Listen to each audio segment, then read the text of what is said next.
Now let's jump in right away and build a simulation.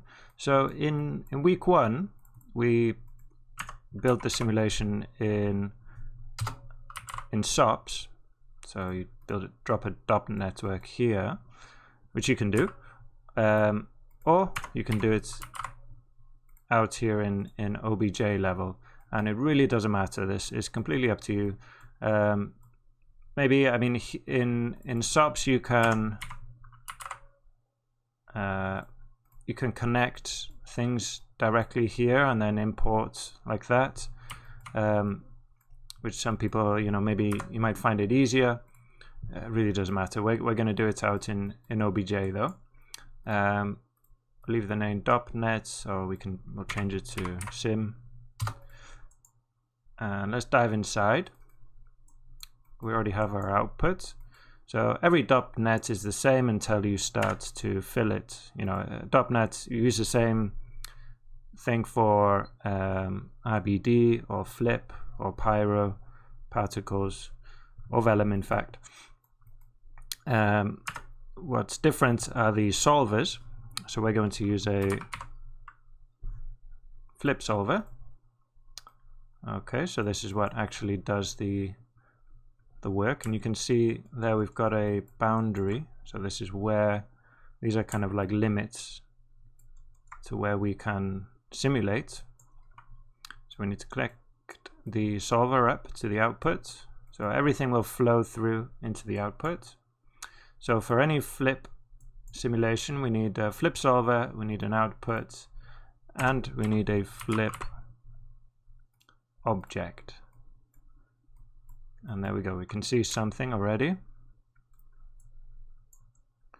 So right away, so the flip object is the actual geometry or particles, and these are fed into the solver. The solver calculates all the forces, velocities, viscosity, which we will be using, and moves the particles accordingly.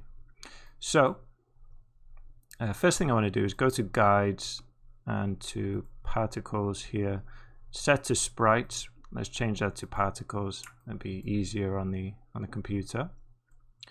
Okay, if we press play, nothing will happen. We don't have any forces. So let's add some gravity first of all.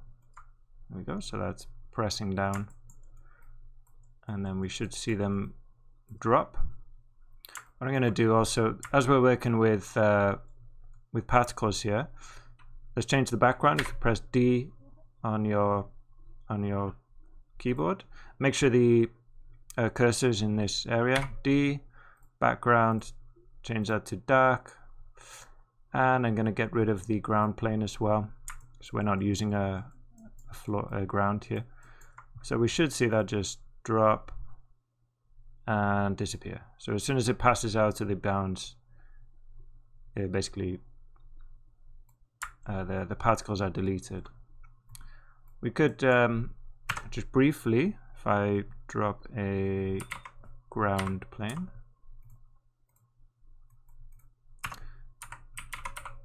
and merge that into our simulation. And if you remember to check this, what I tend to do is make sure that these are swapped around, and it's already intersecting, so maybe we will drop the position by 1.